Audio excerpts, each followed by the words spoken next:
back in custody tonight, but not only is he now in more trouble, so are his mother and his girlfriend. Fox 10 News reporter Renee Dials has that story. I knew Mackie since he was a little boy. That's what folks in Sims call 38-year-old Lonnie Mack Odom. Odom is back in custody after a brief escape Monday. Like most inmates at the work release facility in 8 Mile, Odom had an outside job, but correction officials say his supervisor reported him missing Monday.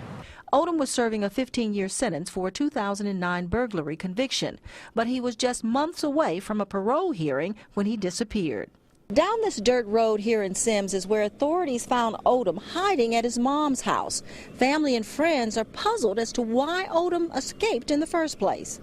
Not only was Odom taken into custody, so was his mother and his girlfriend.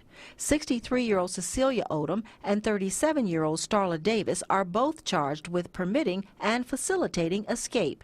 It's a Class C felony that carries a possible 1 to 10-year prison sentence. I just went back in and spoke with his mom. Family friend Elle Weaver says he's known the Odoms for more than 20 years.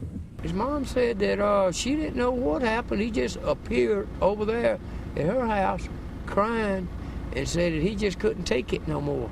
Odom is now facing an escape charge, and correction officials say he may or may not have to serve his full original burglary sentence. Right now, he's at Holman State Prison in Atmore. It's a maximum security facility and a long way from work release. In Mobile, I'm Renee Dials, Fox 10 News. Both women are free on bond tonight. They have an October 29th court date.